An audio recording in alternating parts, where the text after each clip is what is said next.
देखिए बच्चों, अब हम आपको पादप में प्रकाश संश्लेषण की क्रिया के बारे में अवगत कराएंगे। तो बेसिकल रूप से आप जानते हैं कुछ चीज़ों के बारे में आपने छोटी कक्षाओं में पढ़ते हुए आए हैं कि पादपों में जो प्रकाश संश्लेषण की जो क्रिया होती है सामान्य रूप से संपन्न होती है, आपने उसके बारे में जाना। लेकिन प्रकाश संश्लेषण क्रिया जो होती है उसका जो मुख्य स्थल होता है जहाँ पर ये क्रिया होती है, आपने बेसिकली छोटी कक्षाओं में ये जाना होगा कि पादपों में प्रकाश संश्लेषण क्रिया होती है। और अगर थोड़ा सा अंदर गए होंगे तो ये जाना होगा पादपों में जो प्रकाश संश्लेषण क्रिया होती है वो पत्ती में होती है यानी लीफ में होती है। बेसिकली रूप से ये यहाँ तक की बात हुई स्टैंडर्ड के हिसाब से सही है। हम अगले स्तर की तरफ बढ़ते हैं तो हम आपको बताना चाहते हैं कि ये पादप में जो प्रकाश संश्लेषण क्रिया होती है वो पादप में होती है और पादप की पत्ती भाग में होती है। और पत्ती में भी जहाँ जो मुख्य रूप से जो स्थल होता है प्रकाश संश्लेषण क्रिया का वो स्थल क्या होता है बेटा? हरितलवक। क्या होता है? हरितलवक। तो यहाँ से हमारे पॉइंट आ गया कि पादपों में प्रकाश संश्लेषण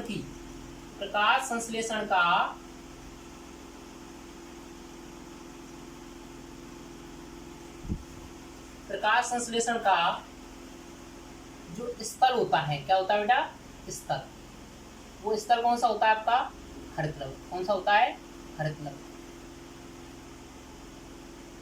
ये हरितलवक होता है जहां पर पादपों में प्रकाश संश्लेषण क्रिया संपन्न होती है। ये पादप के कहाँ पाया जाता है? हरितलवक जो होता है पादप के सभी हरे भागों में कहाँ पाया जाता है? यह जो होता है यह पादप के सभी हरे भागों में प्रमुख रूप से देखने को मिल जाएगा। पादप के सभी हरे भागों में देखने को मिल जाएगा। पादप के सभी हरे भागों में क्या होता है? हरे भागों में उपस्थित होता है। अगली बात आती है, अगर हम उच्च श्रेणी के पादपों की बात करें तो उच्च श्रेणी के पादपों में ये जो हरितलवक होता है ये कहाँ होता है बेटा? उच्च श्रेणी के पादपों की हम बात करें, उच्च श्रेणी के पादपों में यह पर्णमध्योतक कहाँ होता है बेटा? पर्णमध्योतक में उपस्थित होता है। कहाँ उपस्थित होता है? देखिए बेसिकल रूप से पादपों में प्रकाश संश्लेषण का स्थल हरितलवक, यह पादपों की जो हरितलवक जो होता है पादप के सभी हरे भागों में पाया जाता है। अगर स्पेशलाइज रूप से करेंगे तो उच्च श्रेणी के पादपों में जो हरितलवक होता है कहाँ होता है बेटा? ये आपके पर्णमध्योतक यानी कि मीसोफिल के अंदर आपको क्या होता है? उपस्थित है। ठीक है। अगली बात, अगर हम हरितलवक हम बता तो रहे लेकिन हरितलवक की स्ट्रक्चर होती क्या है, क्या ये संरचना है, तो देखिए हम डायग्राम के माध्यम से समझ सकते हैं। इसमें हरितलवक जो होता है वो बच्चों ये क्या होती है? ये कि दोहरी झिल्ली नुमा संरचना होती है। एक होती है इसकी बाहरी झिल्ली और दूसरी होती है बेटा भीतरी झिल्ली। कौन सी होती है? एक होती है बाहरी झिल्ली और एक होती है भीतरी झिल्ली। बाहरी झिल्ली जो होती है ये कैसी होती है बेटा? बाहरी झिल्ली तो पारगम्य होती है। क्या होती है? पारगम्य होती है। जबकि आंतरिक इंटर सेलुलर ये क्या कैसी होती है बेटा? अपारगम्य। कैसी होती है? अपारगम्य। ठीक है। देखिए बच्चों, मैं ये इस बात कहना चाहता हूँ जो बाहरी झिल्ली होती है वो पारगम्य होती है, यानी कि इसमें से होकर के कोई भी पदार्थ या कुछ भी है वो क्या कर सकता है? प्रवेश कर सकता है, जो इसके लिए अनिवार्य है। दूसरी बात, भीतरी झिल्ली जो होती है वो कैसी होती है? अपारगम्य होती है। कैसी होती है? अपारगम्य होती है। अगले अगर इंटर इसकी संरचना के बारे में बात करें तो हम अब देखिए और इसके अंदर हम प्रवेश करें तो हम अंदर प्रवेश करते हैं तो हमें क्या दिखाई देता है? जो हरितलवक है वो दो पार्टों में बटा हुआ दिखाई देता है हमको। हरितलवक जो होता है बेटा वो हरितलवक आपका दो पार्टों में, हरितलवक जो होता है देखो मैं सेंटर में लिख देता हूँ इसको, हरितलवक जो होता है वो हमें दो पार्टों में बटा हुआ दिखाई देता है। दो पार्टों में एक तो होता है बेटा इसका ग्रेना और दूसरा होता है आपका स्ट्रोमा। कौन सा होता है? स्ट्रोमा। ठीक है। ये जो ग्रेना वाला पार्ट होता है इसको हम अगर इसमें देखें, देखिए इसमें आपको ये गोल संरचना दिखाई दे रही होगी। ये जो पटल का नुमा ये आपको जो गोल संरचना दिखाई दे रही है, ये जो संरचना दिखाई दे रही है ये विशेष संरचना जो है वो किस नाम से जानी जाती है? ग्रेनम के नाम से जानी जाती है। अगर ये जब बहुत ज्यादा संख्या में होती हैं तो इन्हें हम किस नाम से जानते हैं? यानी कि प्लूरल बहुवचन रूप में हम किस नाम से जानेंगे? ग्रेना के नाम से जानते हैं। किस नाम से जानते हैं? ग्रेना के नाम से जानते हैं। तो देखिए मैं दोबारा आ जाता हूँ। हरितलवक जो होता है उसके दो पार्ट होते हैं, एक होता है ग्रेना और एक होता है स्ट्रोमा। तो देखो मैं पहले ग्रेना की बात कर लेता हूँ। ग्रेना जो होता है बेटा वो क्या होता है, ये जो आपको ये जो विशिष्ट संरचना दिख रही है, इन विशिष्ट संरचनाओं किस नाम से जानते हैं, ग्रेनम के नाम से। जब ये संख्या में ज्यादा होती है प्लूरल रूप में तो इन्हें किस नाम से जानते हैं, ग्रेना के नाम से जानते हैं। ये जो ग्रेना ये वाला क्या कौन सा पार्ट हो गया हमारा, ग्रेनम या ग्रेना के बारे में हमें जानकारी हो गई। दूसरा पार्ट है इसका बेटा स्ट्रोमा। इसमें आपको जो भी मैट्रिक्स भाग दिखाई देता है, अब जो इसके अलावा जो इस ग्रेना वाले भाग के अलावा जो मैट्रिक्स भाग दिखाई दे रहा है, उस मैट्रिक्स भाग को किस नाम से जाना जाता है बेटा, मैट्रिक्स भाग को किस नाम से जाना जाता है, स्ट्रोमा नाम से जाना जाता है। इस मैट्रिक्स भाग को किस नाम से जाना जाता है, आपका स्ट्रोमा नाम से स्ट्रोमा भाग के नाम से जाना जाता है। अब अगली बात जो आती है, ये स्ट्रोमा के जो भाग है ये मैट्रिक्स भाग होता है। इस मैट्रिक्स भाग के अंतर्गत क्या होता है मैं आपको बता दूं प्रमुख रूप से, इस मैट्रिक्स वाले भाग ये क्या है, एक विस्मांगी है, विस्मांगी स्वरूप है, जिसके अंतर्गत आपका क्या क्या उपस्थित होता है, लिपिड की बूंदें यानी कि लिपिड। अगला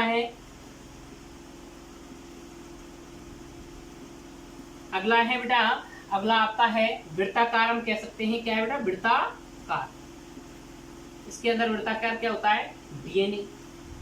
और इसके अंदर बेटा क्या है, 70S, क्या है 70S क्या पाई जाती है, राइबोसोम पाए जाते हैं। क्या पाए जाते हैं, राइबोसोम्स पाए जाते हैं। कितने S, 70S राइबोसोम्स पाए जाते हैं। इसके अलावा इसमें आपके देखो मैं बता दूं, लिपिड की बूंद, राइबोसोम, इसके अलावा इसमें आपको कुछ स्टार्च कण भी आपको देखने को मिलेंगे। क्या मिल जाएंगे, स्टार्च कण भी आपको देखने को मिल जाएंगे। तो ये विस्मांग, ये स्ट्रोमा क्या है, मैट्रिक्स भाग होता है, जिसके अंदर ये प्रमुख रूप से आपको भाग क्या देते हैं, ये प्रमुख अवयव दिखाई देते हैं। लिपिड की बूंदें होती हैं, ऑस्मियोफिलिक बूंदें भी होती हैं, वृत्ताकार डीएनए होता है, 70S राइबोसोम होता है, स्टार्च कण इसके अंदर भी क्या होते हैं, उपस्थित होते हैं। अगली बात करें तो हम हरितलवक में, अब आपको आप इसमें देखेंगे जो इसमें आपको ये जो संरचनाएं दिख रही हैं, ये सिक्केनुमा संरचनाएं जो होती हैं, इन सिक्केनुमा संरचनाओं को हम किस नाम से जानते हैं, थाइलेकॉइड के नाम से जानते हैं। किस नाम से जानते हैं, थाइलेकॉइड के नाम से। ये सिक्केनुमा संरचना एक के ऊपर एक क्या होती है, इस तरह से व्यवस्थित करके रहती है। इन संरचनाओं को किस नाम से जानते हैं, थाइलेकॉइड के नाम से। तो सिक्के के रूप में जो व्यवस्थित संरचना होती हैं इस मैट्रिक्स इस वाले भाग में यहाँ पर, तो आपको ये सिक्के के रूप में जमी हुई संरचनाएं जो होती हैं इन्हें किस नाम से जानते हैं, थाइलेकॉइड। किस नाम से जानते हैं बेटा, थाइलेकॉइड के नाम से जानते हैं। ये जो थाइलेकॉइड होते हैं, ये थाइलेकॉइड रूप से इस प्रकार संश्लेषण की, इसमें जो प्रक्रिया पादप में जो हरितलवक है उसके निर्माण में रूप से क्या करते हैं, महत्वपूर्ण भूमिका निभाते हैं। अगली हम बात करते हैं प्रमुख रूप से कि जो पादप है उस पादप के अंतर्गत जो हरितलवक है इसमें सिक्केनुमा संरचना के रूप में कौन उपस्थित होते हैं, थाइलेकॉइड। अगली जो बात बताई तो दो वैज्ञानिक हुए थे, एक वैज्ञानिक का नाम था पार्क एवं पान।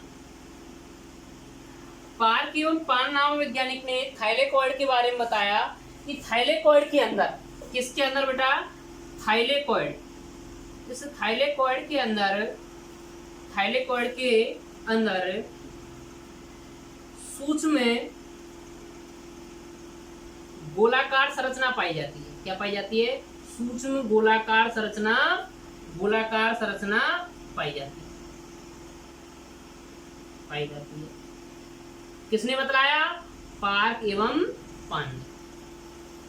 यानी पार्क एवं पान ने बताया कि थाइलेकॉइड की जो आंतरिक सतह होती है वहां पर क्या होता है बेटा, सूक्ष्म गोलाकार संरचना पाई जाती है। इस गोलाकार संरचना के अंदर प्रमुख रूप से ये थाइलेकॉइड के अंदर गोलाकार संरचना प्रमुख रूप से व्यवस्थित है ही है। अब ये कैसी है, गोलाकार संरचना है, उसे हम क्या कहते हैं बेटा, क्वांटासोम। क्या कहते हैं,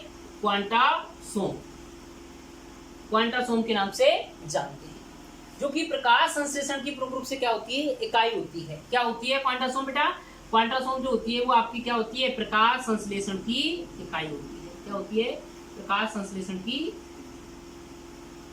इकाई होती है।